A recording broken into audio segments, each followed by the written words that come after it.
흥. 여기서 몰래 보는 것보단 구독을 누르고 편히 보시오. 좋아요, 알람, 댓글까지 해준다면 고맙겠소. 아직도 구독 안 누르다니 빨리 누르시오. 묵룡천마 제13막 늑대들의 정산과 오판. 흑산 진정해라. 면무는 죽었다. 얘가 내게 더 큰 것을 줄 수 있다. 조천익은 다급히 외치며 뒷걸음질 쳤다. 평소에 냉철한 재무당주는 온데간데 없고 살기 위해 거래를 시도하는 장사치의 비굴함만이 남아 있었다. 하지만 흑산의 귀에 그 제안이 들릴 리 없었다. 혈마심가루에 잠식된 그의 뇌리에는 눈앞의 사내 역시 찢어 죽여야 할 또 다른 염무로 보일 뿐이었다. 흑산의 주먹이 조천익이 서 있던 자리를 강타했다. 대리석 바닥이 종이장처럼 구겨지며 파편이 비수처럼 튀었다. 조천익은 유려한 보법으로 간신히 피했으나 스치고 지나간 풍암만으로도 비단 옷자락이 너덜너덜하게 찢겨나갔다. 이 미친놈이 말이 안 통하는군. 조천익의 시선이 빠르게 주변을 훑었다. 무너진 객장 너머 어둠 속에서 번들거리는 수많은 눈동자가 느껴졌다. 개방의 거지들, 하우문의 첩자들, 그리고 언제 들이닥칠지 모르는 관군까지. 여기서 자신의 무공을 드러냈다간 흑산에게서 살아남더라도 무림맹에서의 문제가 생길 일이었다. 그 망설임이 화근이었다. 방어를 위해 뻗은 조천익의 손목에 흑산의 장력이 닿았다. 뼈가 울리는 격통이 전신을 강타했다. 소극적인 대응으로는 목숨을 부지할 수 없다는 계산이 그제야 섰다. 이러다간 내가 죽는다. 보는 눈이고 뭐고 일단 살고 봐야겠다. 무림맹 재무당주라는 허울, 강호의 시선, 훗날의 정치적 입지, 그딴 계산을 따질 때가 아니었다. 생존이라는 대전제 앞에 모든 부가적인 계산은 영으로 수렴했다. 능글맞던 표정이 사라지고 조천익의 눈빛이 변하며 일대문파 장문인의 필적하는 고수의 안광이 드러났다. 그가 단전 깊숙한 곳에서 억눌러 왔던 십성의 공력을 폭발시켰다. 조천익의 양손이 붉게 물들었다. 닿는 순간 상대의 기혈 흐름을 계산하여 폭파시키는 재무당주의 절기. 적산 파천장이 흑산을 향해 쇄도했다. 꺼져라! 이 괴물아! 정교한 기술과 묵직한 내공이 실린 일격이 흑산의 가슴팍에 장렬했다. 흑산의 거구가 처음으로 뒤로 밀려났다. 가슴 근육이 터져 검은 피가 솟구쳤다. 조천익은 그 틈을 놓치지 않고 연안격을 퍼부어 흑산을 몰아붙였다. 승기가 보이는 듯했다. 하지만 그 순간 흑산의 입에서 짐승의 포효가 터져 나왔다. 흑산은 고통을 느끼는 대신 자신의 진원진기를 태워 마기를 강제로 증폭시켰다. 혈관이 터질 듯 부풀어 오르고 눈동자가 완전히 뒤집혔다. 이성이 사라진 자리에 순수한 파괴 본능만이 남았다. 흑산이 조천익의 장력을 무시하고 살을 내주고 뼈를 취하겠다는 기세로 쇄도했다. 퍽! 조천익의 장력이 흑산의 한쪽 어깨에 적중했지만 다른 한 팔은 조천익의 호신강기를 압박하며 흑산의 흑영장이 밀려오고 있었다. 순간 조천익은 몸을 회전함과 동시에 품속에서 황금색의 주판을 꺼내 들었다. 주위의 시선 따윈 이제 안중에도 없었다. 황금 주판, 그가 주판을 허공에 털자 촤라락 하는 날카로운 금소금이 전장을 울렸고 내공을 주입하며 주판을 튕기자 주판알 모양의 응축된 강기가 실려 흑산을 향해 무수한 암기처럼 쏟아져 나갔다. 조천익의 몸이 다시 허공으로 날아오르며 보박장 전체를 울리는 외침이 들렸다. 적산파천. 주판에 내공으로 펼치는 무공은 장법으로 펼칠 때와는 완전히 다른 무공이 되어 있었고 조금 전의 작은 강기의 주판알보다 더욱더 큰 강기의 주판알이 흑산의 흑영마공의 호신강기를 찌부려뜨리며 흑산을 날려버렸다. 젠장 여기서 내가 주판까지 빼들 줄이야. 이제 빠르게 자리를 벗어나는 일만 남았다. 하지만 그것은 조천익의 착각이었다. 등 뒤에서 흑산이 다시 달려들고 있었다. 온몸이 검게 변하며 최후의 발악을 하는 듯했다. 쉴 새 없는 내공과 강기를 방출했던 조천익은 지쳐가고 있었고 끝난 줄 알았던 흑산의 공격을 미처 다 피하지 못하고 무식한 주먹에 어깨를 내주고 그 여파로 자세가 흐트러졌다. 하지만 흑산은 이성은 사라졌어도 본능적으로 쌍수경장 한 방으로 조천익을 먼지로 만들 만한 위력으로 몰아쳤다. 방심한 조천익의 눈가에 절망이 그려진 순간에 천장이 뚫리며 집채만 한 그림자가 낙하했다. 거대한 쇠몽둥이 같은 팔뚝이 내려쳐지던 흑산의 양손을 가로막았다. 지면이 함몰되었다. 흑산의 괴력을 받아낸 것은 그와 대등한 덩치의 사내, 투박하고 단단해 보이는 등 뒤에 커다란 돌을 메고 있는 자였다. 조천익은 바닥에 나뒹굴며 거친 숨을 몰아쉬었다. 저만한 고수는 어디서 나타났단 말인가? 아니다. 여기서 누군지 따지고 자시고 할 일이 아니고 빨리 이 자리를 벗어나는 게 최선이다.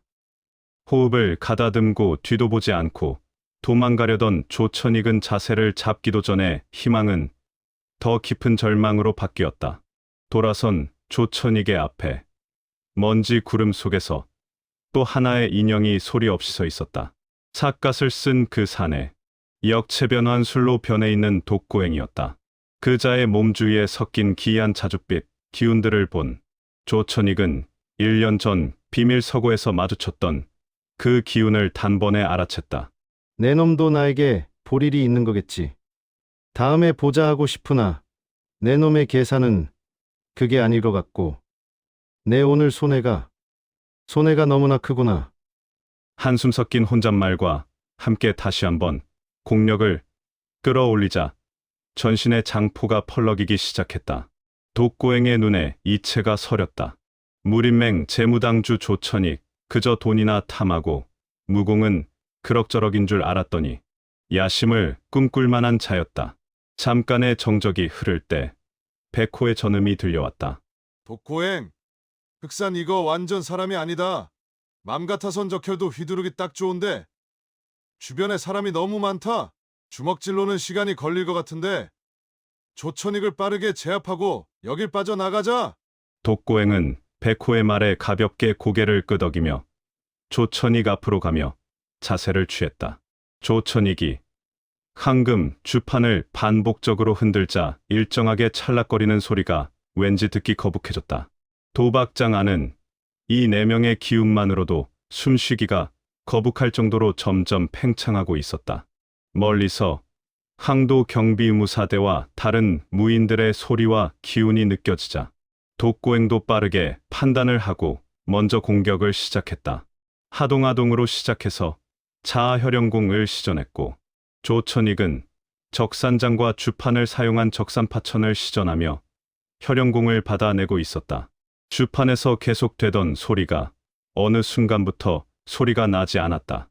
독고행이 이상함을 느낀 순간 지금까지 겨우 막아내고 있던 조천익이 갑자기 주판을 허공으로 던지며 외쳤다. 영춘악성격! 주판알들이 제멋대로 튀어오르며 공명음을 냈다. 재무당주 조천익. 그가 숨겨온 최후의 절기가 펼쳐졌다.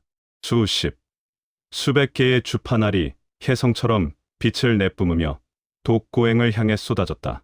하나하나가 바위를 뚫고 강철을 녹일 듯한 위력이었다. 단순한 암기가 아니었다. 그것은 궤적을 예측할 수 없는 별들의 폭발이었다. 독고행은 자아신공의 호신강기로 몸을 보호하고 피했으나 주판알들은 원래부터 독고행과 함께한 것처럼 독고행에게 날아들었다. 하동하동 자기부쟁, 이만검자복. 자아가 움직이면 몸도 함께 움직이며 자아의 기운은 다투지 않으며 만검은 복종한다.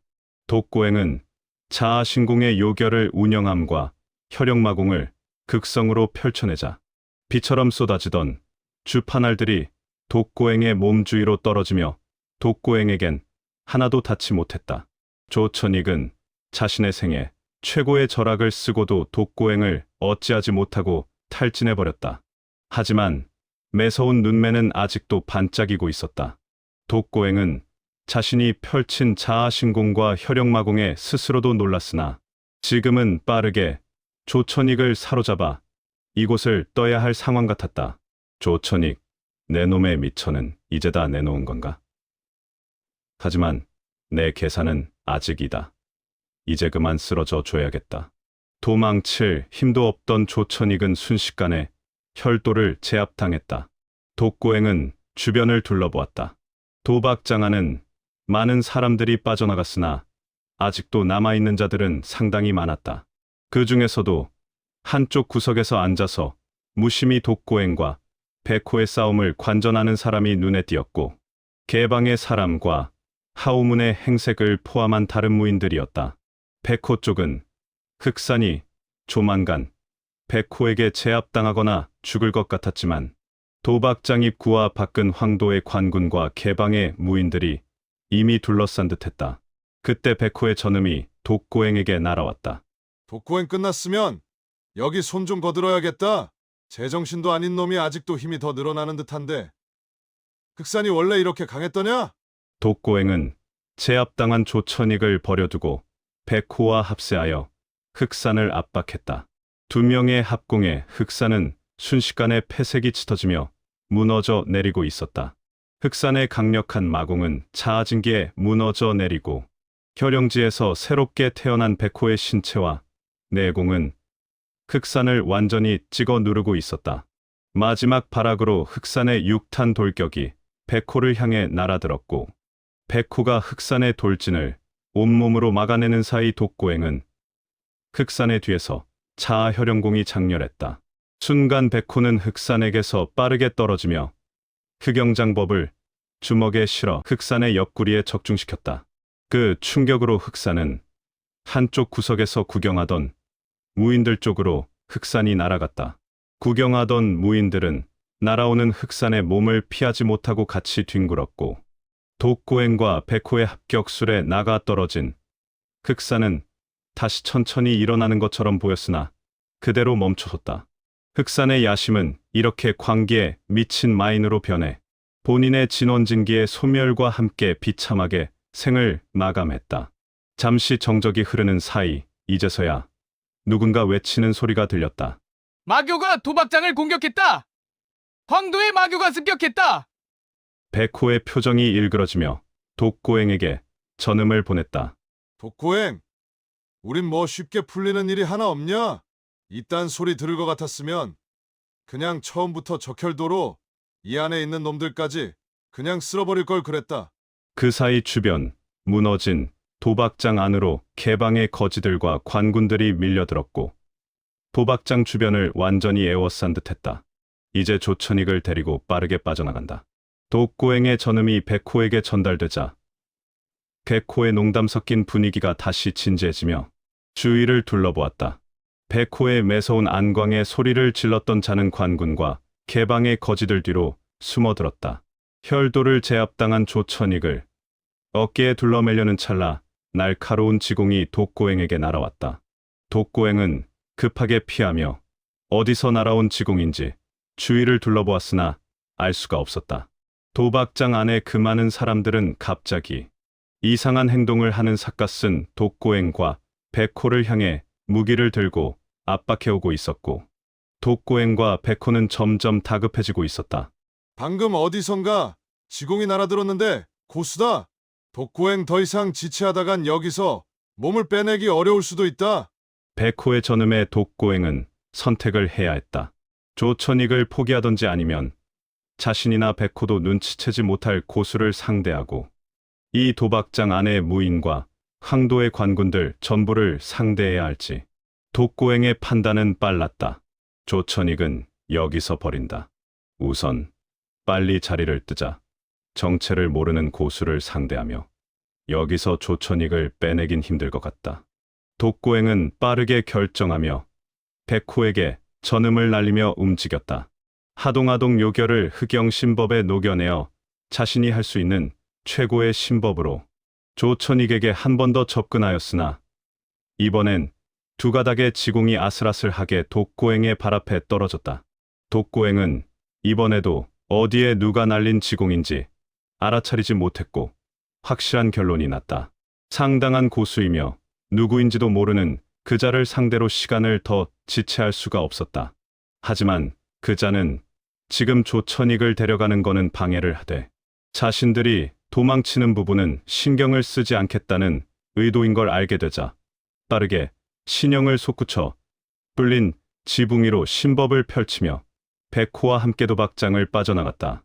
비록 조천익을 눈앞에서 놓치긴 했지만 강호에 무수한 고수들이 있다는 사실에 독고행은 심장이 두근거렸다. 자신과 백호도 강해졌고 흑산 같은 고수도 처리했지만 누구의 지공인지 기척도 알아볼 수 없는 고수가 있다는 사실의 놀람과 궁금증이 그의 머릿속을 채웠다. 자신들을 뒤쫓는 개방과 황도의 무인들이 점으로 사라져 보이지 않을 때쯤 백호와 독고행은 멈춰섰다. 흑산에의 연무가 죽었고 그렇게 강해 보이던 흑산을 자신들이 처리했지만 누군지도 모르는 강자가 나타났고 당장에 자신들을 제압할 수 있는 고수가 그냥 보내주었다는 그 점이 그들의 뒷골을 서늘하게 만들었다. 독고행과 백호가 도망친 도박장 안에서 지척을 완벽하게 지은 채 이 모든 광경을 무표정하게 보고 있었던 사람은 내심 호기심이 일었다.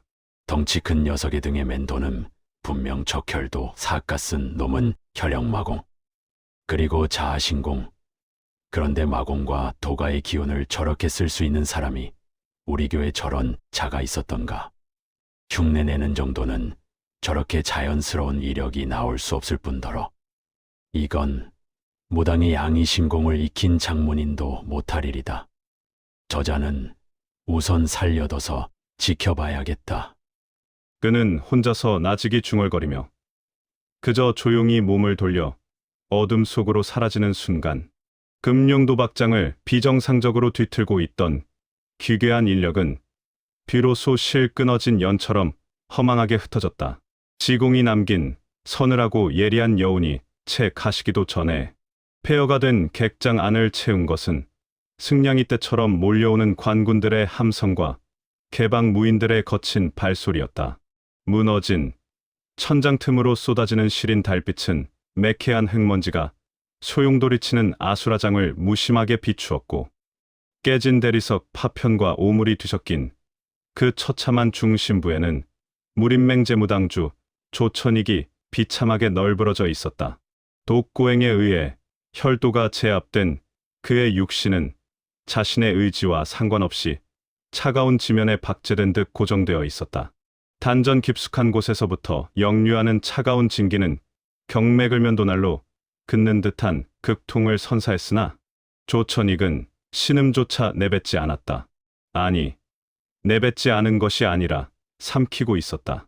입안 가득 고인 비릿한 핏물이 목구멍을 타고 넘어갈 때마다 그는 자신이 평생을 바쳐 쌓아 올린 위선과 탐욕의 탑이 무너져 내리는 둔탁한 소리를 환청처럼 들어야 했다. 그의 시야 가장자리에 흩어져 굴러다니는 황금 주판알들은 더 이상 권력과 금력의 상징이 아니었다. 한때 천하의 흐름을 제 손가락 끝에서 주무르던 그 영롱한 보석들은 이제 도박장의 오물과 흑산이 뿌린 검은 피에 오염되어 무가치한 쇳덩이보다 못한 형상으로 뒹굴고 있었다. 이미 정체는 돌이킬 수 없을 만큼 만천하에 드러난 상태였다. 흑산이라는 통제불능의 괴물을 막기 위해 최후의 수단으로 펼쳤던 적산파천의 기운은 이곳에 모인 노련한 무인들이라면 결코 몰라볼 수 없는 그만의 동문절에였다. 무림맹의 재물을 총괄하며 마쿠의 실력자로 군림하던 자가 황도 한복판에 마교와 결탁한 거대한 도박장을 운영해왔다는 사실, 이 추악한 진실이 밝혀지는 순간 그가 누려온 모든 명예는 가차없는 칼날이 되어 자신의 목을 겨눌 것임을 조천익은 누구보다 뼈저리게 느끼고 있었다. 하지만 조천익은 이 극한의 절망 속에서도 머릿속의 주파나를 멈추지 않았다. 그는 바닥에 뺨을 댄 채 사라진 독고행과 백호의 잔영을 집요하게 복귀했다. 자신을 이 사지의 먹잇감으로 던져두고 유유히 사라진 그 놈들의 기운, 특히 삿갓은 사내에게서 느껴졌던 그 이질적이고도 패도적인 자아증기와 혈육마공이 뒤섞인 잔영은 조천익이 공을 들여 만든 세계를 단숨에 붕괴시킨 거대한 변수였다. 모든 것이 오판이었다. 탐욕이라는 이름의 주판알을 튕기며 천하를 제 소나기에 넣으려 했던 자신의 오만이 결국 자신을 이 차가운 대리석 바닥에 처박히게 만든 근원임을 깨닫는 순간 조천익의 가슴 속에서는 형언할 수 없는 허망함과 함께 서늘한 살기가 치밀어 올랐다. 주변을 겹겹이 애워싼 관군들의 창날이 달빛을 반사하며 서늘한 죽음의 기운을 뿜어냈고 방패 너머로 번뜩이는 개방 무인들의 비릿한 눈초리는 조천익의 심장을 옥죄어왔다. 그들의 눈에는 더 이상 무림의 거두를 향한 경외심 따위는 존재하지 않았다. 오직 추악한 비밀을 품은 채 몰락해가는 권력자를 향한 조소와 그가 흘린 피 냄새를 맡고 달려드는 굶주린 무리들의 탐욕만이 가득할 뿐이었다.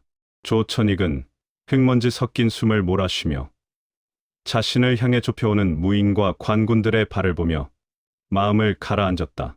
이대로 무너지지는 않는다. 그의 눈동자가 기괴하게 번들거렸다. 정체가 탄로 났다면 그 정체 자체를 명분으로 삼으면 될 일이었다.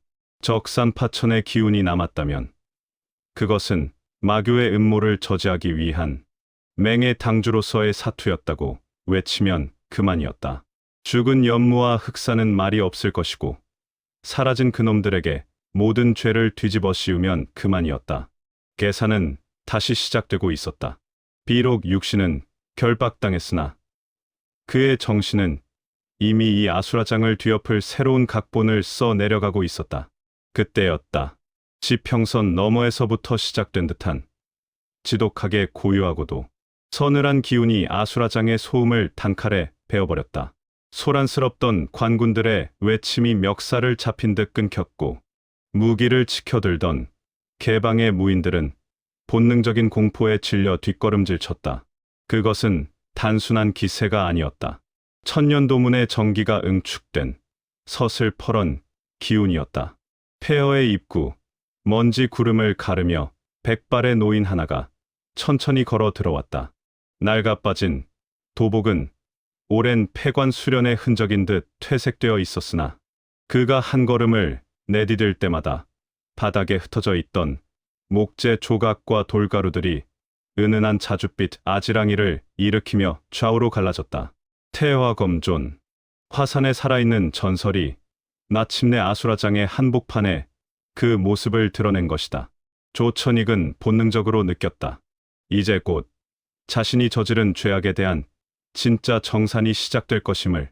하지만 동시에 이 노인이야말로 자신이 이 지옥에서 빠져나갈 유일한 동아줄이 될 것임을 그는 직감하고 있었다.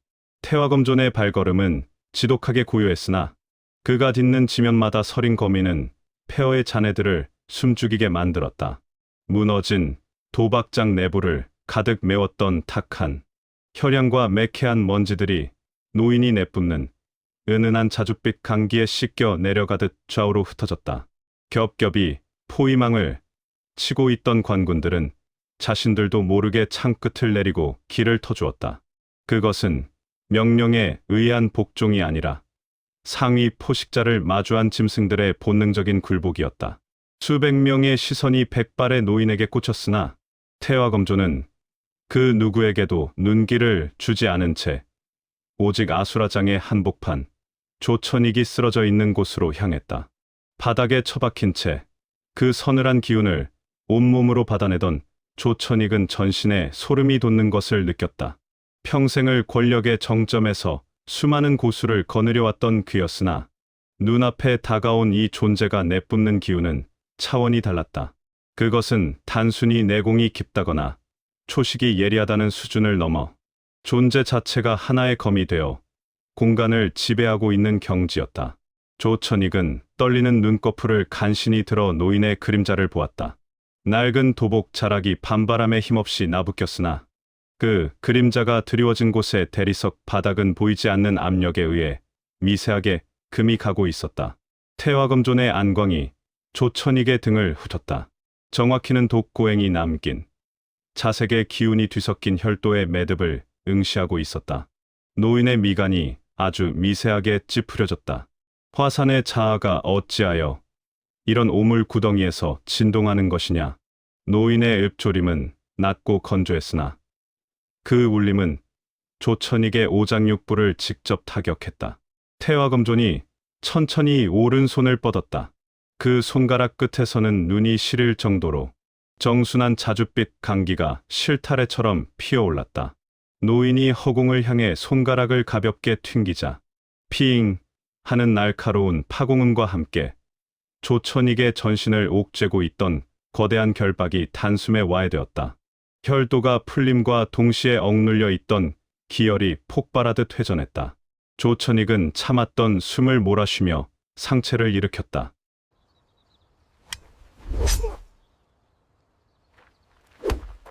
빨리 구독하세요. 전신의 경맥을 연도날로 긋는 듯한 극통이 밀려왔으나 그는 고통을 토해내는 대신 비릿한 핏물을 삼키며 본능적으로 예를 갖췄다. 지금 이 순간 자신의 목숨줄을 쥐고 있는 것은 관군도 개방 무인들도 아닌 눈앞의 이 노인이었다. 조천익은 비틀거리면서도 서둘러 바닥을 짚고 무릎을 꿇었다. 그의 머릿속에서는 이미 수만 가지의 주파날이 벼락처럼 튕겨나가며 새로운 계획을 완성하고 있었다.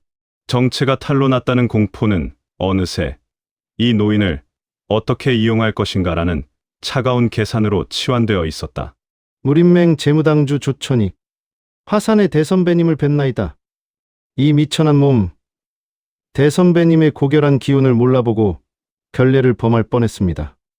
조천익의 목소리는 떨리고 있었으나 그 안에는 맹의 거두다운 위엄과 억울한 피해자의 절박함이 교묘하게 뒤섞여 있었다. 태화검조는 대답 대신 그를 무심하게 내려다보았다.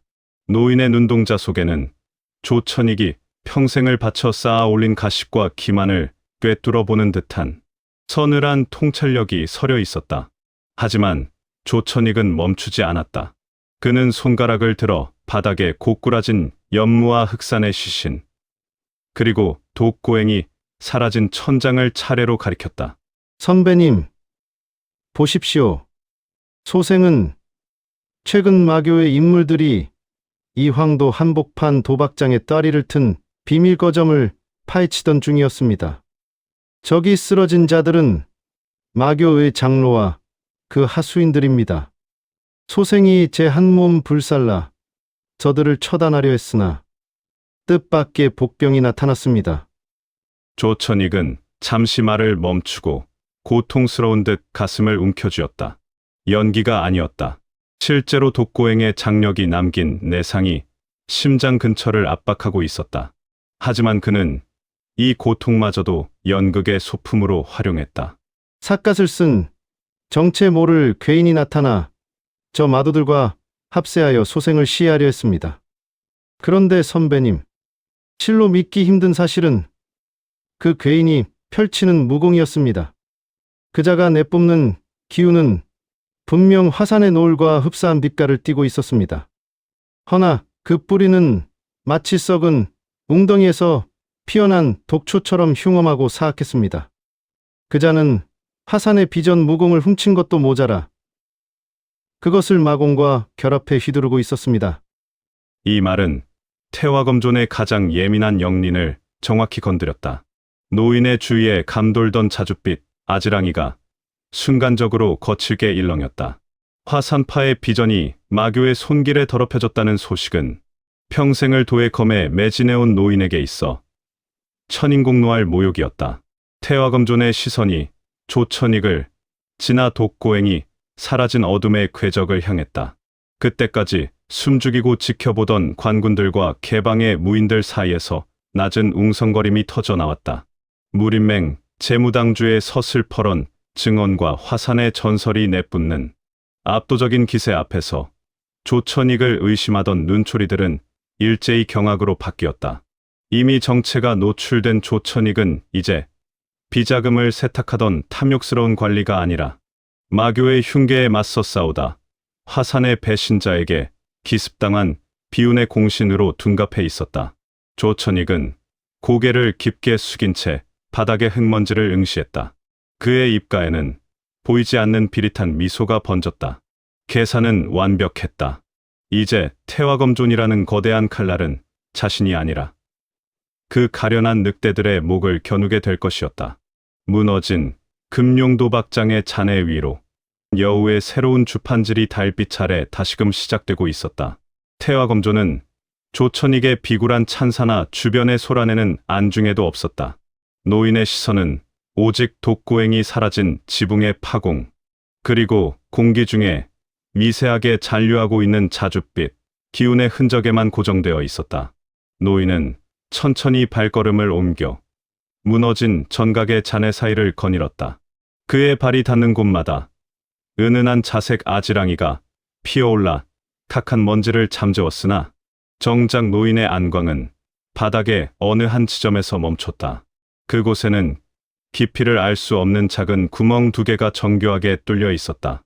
검의 배임도 장법에 의한 함몰도 아니었다. 오직 극성으로 연마된 내경을 한 점에 응축해 쏘아 보낸 자만이 남길 수 있는 흔적이었다. 노인의 마른 손가락이 그 파공 위를 스치듯 지났다. 지공이라. 태화검존의 낮은 목소리는 바람을 타고 폐허 전체로 퍼져나갔다. 그는 허공을 향해 천천히 손을 뻗었다. 아무것도 없는 덱이었으나 노인의 손끝이 지나가는 자리마다 자줏빛 강기가 실타래처럼 엉겨붙으며 숨겨진 기의 잔향을 끄집어냈다. 그것은 독고행을 엄호하듯 혹은 경고하듯 날아들었던 예리하고도 서늘한 조각이었다. 태화검존은 알고 있었다. 이 아수라장에는 조천익의 오판과 늑대들의 난동 외에 자신조차 기척을 완벽하게 읽어내지 못한 또 다른 포식자가 숨어 있었음을 말이다. 조천익은 이 팽팽한 정적 속에서도 기회를 놓치지 않고 쐐기를 박았다. 그는 바닥에 흩어진 황금 주판알 하나를 집어들며 주위에 멍하니 서 있던 관군들과 개방의 무인들을 향해 호령을 내질렀다. 무엇들을 하고 있는가? 저기 쓰러진 마교의 인물과 그 하수인들의 시신을 즉시 확보하라. 또한 화산의 무공을 훔쳐 맹을 유린한 저 사악한 놈들의 행방을 한 놈도 빠짐없이 추적해야 한다. 조천익의 목소리가 폐허를 가르자 얼어붙어 있던 무인들이 뒤로서 허겁지겁 움직이기 시작했다. 조천익은 이 소란을 틈타 자신의 치부를 가리고 태화검존의 노기를 독고행에게로 완전히 돌려버렸다. 그는 무너진 전각의 잔해 위에서 다시금 주판알을 튕기기 시작했다. 육신의 통증은 여전했으나 이제 자신의 거짓은 이 아수라장의 유일한 진실로 박제될 것이었다. 어둠 속에 은신해 있던 인형은 이미 환영처럼 자취를 감춘 뒤였으나 그가 남긴 지공의 흔적은 태화검존의 가슴 속에 지워지지 않는 의구심의 불꽃을 지폈다. 태화검존은 조천익이 지목한 배신자의 흔적 속에서 화산의 뿌리와는 결코 섞일 수 없는 음습한 마기를 감지하고 있었다. 노인은 천천히 고개를 들어 남쪽 하늘을 바라보았다. 그곳에는 도망친 늑대들이 남긴 비릿한 살기와 자줏빛 노을의 잔상이 묘하게 뒤섞여 일렁이고 있었다. 조천익은 비틀거리며 태화검존의 뒤편에 섰다. 이제 태화검존의 서슬퍼렁검기는 자신이 아닌 독고행의 목을 겨누는 비정한 칼날이 될 터였다. 늑대들은 살기 위해 도망쳤으나 그들이 남긴 그림자는 화산의 전설이라는 거대한 폭풍을 불러온 셈이었다. 조천익은 입안에 고인 핏물을 삼키며 장차 강호를 피로 물들일 새로운 계산서를 마음속으로 두드리고 있었다. 태화검존의 신형이 자줏빛 강기를 흩날리며 허공으로 사라진 뒤 금룡도박장의 폐허 위로 들이운 것은 지독하게도 무겁고 끈적한 정적이었다. 한순간 천지를 얼려버릴 듯했던 그 고결하고도 서늘한 거미가 가시자 억눌려 있던 비릿한 혈향과 매캐한 흙먼지가 다시금 객장 안을 무겁게 짓눌렀다. 부서진 기와 사이로 스며드는 달빛은 유난히도 시리고 푸르렀으나 이제 그 빛은 영웅의 광채가 아닌 몰락한 자들의 치부를 적나라하게 비추는 비정한 조명에 불과했다. 그 죽음 같은 침묵 속에서 가장 먼저 움직인 것은 무림맹 재무당주 조천익이었다. 그는 비틀거리는 몸을 추슬러 천천히, 아주 천천히 상체를 일으켰다. 단전 깊숙한 곳에서는 이름 모를 그 삿갓 쓴 괴인이 박아넣은 차가운 진기가 여전히 가시처럼 경맥을 휘저으며 발작적인 고통을 유발하고 있었다. 숨을 들이켜올 때마다 폐부를 송곳으로 찌르는 듯한 극통의 안면이 실룩였고 찢어진 비단 도포 사이로 드러난 가슴팍엔 검붉은 피멍이 흉측하게 자리 잡고 있었다. 하지만 조천익은 신음 한마디 내뱉지 않았다. 아니, 그는 지금 신음조차 사치라 여길 만큼 절박한 계산 속에 빠져 있었다. 그는 입가에 고인 핏물을 거칠게 삼키며 다닥을 짚었다. 손끝에 차가운 금속의 감촉이 닿았다. 피와 오물에 절어 제 빛을 잃어버린 황금 주판알 하나였다. 그는 그것을 손바닥이 터질 듯 꽉 쥐었다. 그 서늘한 감촉이 신경을 타고 전해지자 공포로 흔들리던 그의 눈동자엔 다시금 노회한 권력자의 지독한 도끼가 서서히 차올랐다. 주변을 겹겹이 에워싼 수백 명의 관군과 개방의 무인들은 여전히 넋을 잃은 채 그를 바라보고 있었다.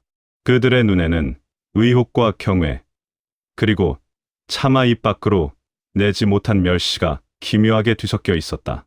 조금 전까지 마교의 장로와 마주 앉아 은밀한 자금을 논하던 자가 이제는 화산의 전설에게 목숨을 구걸해 살아남았다. 그 모호하고도 추악한 경계 위에서 사람들은 갈피를 잡지 못하고 서성였다. 조천익은 그들의 시선을 피하지 않았다. 오히려 핏발선 눈을 부릅뜨며 주위를 천천히, 아주 천천히 둘러보았다. 그의 시선이 닿는 곳마다 무인들은 자신도 모르게 마른 침을 삼키며 무기를 움켜쥐었다. 무엇들을 하고 있는가? 현장을 보존하고 저기 널브러진 마도들의 시신을 거두지 않고. 그의 목소리는 찢어진 풀무질 소리처럼 갈라져 거칠었으나 그 안에 담긴 위험은 조금 전에 비참한 패배를 지워버리려는 듯 살기를 띠고 있었다. 가장 가까이 서 있던 관군 장수가 주춤하며 뒤로 물러나자 조천익은 비틀거리는 걸음으로 그에게 다가가 피 묻은 손으로 그의 어깨 갑옷을 꽉 움켜쥐었다. 쇠붙이와 쇠붙이가 맞닿으며 불쾌한 금속음이 정적을 깼다. 장수의 어깨가 조천익의 소나기 힘에 눌려 미세하게 떨렸다. 장군, 정신 차리게. 오늘 밤 자네와 얘가 이곳에서 목격한 진실이 무엇이라 생각하나? 조천익의 얼굴이 장수의 코앞까지 들이닥쳤다. 땀과 피가 섞여 범벅이 된 그의 얼굴은 흡사 지옥의 나락에서 기어 올라온 악귀의 형상과도 같았다. 장수가 겁에 질려 대답을 망설이자 조천익의 목소리는 더욱 낮고 은밀하게, 그러나 날카로운 칼날처럼 장수의 고막을 파고들었다. 우리는 마교의 비밀 거점을 파헤치던 중이었네. 본 당주가 맹의 명예를 걸고 저기 쓰러진 마교의 순회와 하수인을 처단하려 사투를 벌이던 중 삿갓을 쓴 괴인과 등 뒤에 거대한 돌을 맨 거구가 나타나 기습을 감행한 것이지. 그들은 마교와 결탁하여 맹의 실력자인 나를 시해하려 했고 그 과정에서 화산의 무공을 휘둘러 이 지경을 만든 것이네. 자네도 그 불길한 보랏빛 기운을 똑똑히 보지 않았나? 그것은 정순한 도문의 기운이 아니라 사람의 기혈을 뒤트는 마공이었단 말이네. 내 말이 틀렸는가? 그것은 질문이 아니라 장수의 머릿속에 강제로 박아넣는 새로운 각본이자 협박이었다. 조천익은 삿갓 쓴 자가 내뿜던 그 이질적인 기운을 오히려 배신과 타락의 증거로 교묘하게 비틀었다. 장수는 조천익의 소나귀에서 전해지는 서늘한 압박과 그 뒤에 버티고 선 무림맹이라는 거대한 권력의 그림자를 떠올렸다. 진실이 무엇인지는 중요하지 않았다. 내일 아침 황궁과 맹 본부에 보고될 서류에 어떤 이름이 적히느냐가 그의 목숨줄을 쥐고 있었다. 그렇습니다. 삿갓을 쓴 마두와 거대한 칼을 메고 있던 괴인. 그들이 모든 일의 원흉입니다. 당주님께서는 그들에 맞서 홀로 사투를 벌이신 것이고요. 제가 똑똑히 보았습니다. 장수의 대답이 떨어지자 조천익은 비로소 그를 잡고 있던 손을 느릿하게 떼어냈다. 그의 입가엔 승리자의 그것과는 다른 비릿하고도 잔혹한 미소가 번졌다. 그는 고개를 돌려 주위에서 웅성거리던 개방의 무인들을 향해 서늘한 일가를 던졌다. 개방 무인들의 남루한 옷자락이 조천익의 기세에 눌려 밤바람에 어지럽게 일렁였다. 개방의 형제들도 똑똑히 기억하라. 너희 방주에게는 내가 이 공로를 치하하며 충분한 금전과 예례를 표할 것이다. 허나 만약 누군가 입을 잘못 놀려 오늘 밤에 이 이로운 투쟁을 폄훼하거나 헛된 소문을 퍼뜨린다면 맹의 재무실이 개방의 밥줄을 끊어버리는 데는 반나절도 걸리지 않을 것이다. 그뿐인가? 무림맹의 이름으로 너희를 마교의 첩자로 몰아넣는 것 또한 그리 어려운 일이 아님을 명심하라. 알겠는가? 조천익의 위협은 치밀하고도 잔인했다. 그는 자금이나 거래 같은 추악한 흔적들은 이미 무너진 전각의 잔해 속에 묻어버렸다. 오직 마교의 습격과 화산의 배신자라는 명분만을 내세워 자신을 둘러싼 의혹의 그물을 단칼에 끊어버린 것이다. 횃불이 곳곳에서 밝혀지고 관군들이 허겁지겁 움직이기 시작했다. 흑산과 연무의 시신은 거친 가마니에 덮여 은밀하게 실려나갔고 도박장의 자네들은 마치 마교의 흔적을 지우려는 듯 파헤쳐지고 다시 덮였다. 조천익은 그 소란의 중심에 홀로 서서 새벽이 오는 남쪽 하늘을 응시했다. 이름조차 모르는 그 자들은 자신을 이토록 수치스럽게 만들고 평생을 쌓아온 이 금룡 도박장을 폐허로 만든 그 삿갓과 거구의 형상이 뇌리에 문신처럼 박혔다. 단전의 통증을 곱씹을 때마다 그들의 인상착의는 더욱 선명해졌고 그것은 지독한 증오의 불씨가 되어 그의 혈관을 타고 흘렀다. 이제 그들은 태화검존이라는 거대한 폭풍 앞에 놓인 가련한 등불에 불과했다. 조천익은 품속에서 피 묻은 비단 손수건을 꺼내 얼굴을 거칠게 닦아내며 혼잣말을 내뱉었다. 정사는 이제 시작이다.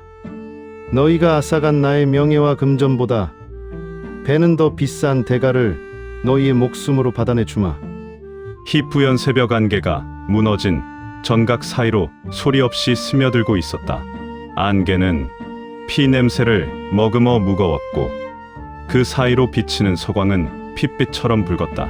조천익이 폐허를 뒤로하고 멀어지는 정경 위로 서늘한 새벽바람 한 줄기가 불어와 주인을 잃은 황금주 판알 하나를 깊은 어둠 속으로 굴려보냈다. 도박장의 기나긴 밤은 이렇게 비정한 거짓과 뒤틀린 증오만을 남긴 채 저물어가고 있었다. 먼 하늘에서 까마귀 한 마리가 울며 폐허 위를 선회했다. 아침을 알리는 종소리가 멀리서 들려왔으나 그 소리는 축복이 아닌 또 다른 피의 재전을 알리는 신호탄처럼 무겁게 가라앉았다. 조천익은 천천히 아주 천천히 어둠 속으로 걸어 들어갔다. 그의 등 뒤로 무너진 도박장의 자네들이 아침 햇살에 기괴한 그림자를 드리우며 앞으로 다가올 많은 일들을 예고하는 듯 했다.